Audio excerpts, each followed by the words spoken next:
अस्सलाम वालेकुम दोस्तों, मेरा नाम शाह इस्लाम है और आज इस वीडियो के अंदर मैं आपको बताने जा रहा हूँ किस तरह माइक्रोसॉफ्ट एक्सेल के अंदर अगर हम काम करते वक्त कोई काम कर रहे हैं और इसके दौरान लाइट चली जाती है या हम फाइल को क्लोज़ कर देते हैं, गलती से बंद हो जाती है, तो उस फाइल को रिकवर कैसे किया जा सकता है अनसेव डॉक्यूमेंट।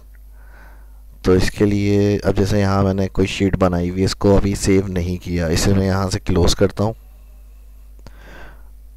ठीक है, क्लोज करने के बाद अगर बाई मिस्टेक इस तरह हो जाता है कि वर्कबुक आपने क्लोज कर दी और वो सेव एज नहीं हुई थी आपकी, तो फाइल में जाएंगे। फाइल में जाने के बाद इन्फो का ऑप्शन दिया हुआ होता है, इन्फो में आए, यहाँ पर आपको मैनेज वर्जन दिया हुआ है। मैनेज वर्जन में रिकवर अनसेव वर्कबुक। किसी भी वजह से कंप्यूटर ऑफ हो गया, लाइट चली गई, जो फाइलें आप अनसेव हो जाती हैं, अनसेव रह जाती हैं, जिनको सेव नहीं कर सकते हैं, नहीं कर पाते और हम कोई ज़रूरी काम कर रहे होते हैं, तो कुछ कुछ फाइलें वो आपकी यहाँ रिकवर अनसेव वर्कबुक के अंदर सेव हो जाती हैं। इधर आएंगे आप, लेकिन एक चीज़ मैं और क्लियर कर दूँ, हर फाइल यहाँ पर ऐड नहीं होती। कुछ फाइलें जो इसकी मेमोरी में रह जाती हैं माइक्रोसॉफ्ट एक्सेल की, वो यहाँ पर ऐड होती हैं। जैसे रिसेंटली मैंने अभी एक बंद करी थी, इसको क्लोज कर, इस पर क्लिक करा मैंने, ओपन करते हैं, बिल्कुल सही है, देखें वही शीट दोबारा से मेरी यहाँ ओपन हो गई। अब ये मेरे ओपन करने के बाद यहाँ पे मैसेज भी दे रहा है, recover unsave file, recover file temporary store your computer.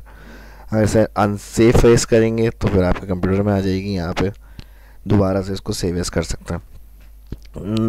मिलते हैं नेक्स्ट वीडियो में कोई नई क्लास के साथ। अपना ख्याल रखिएगा।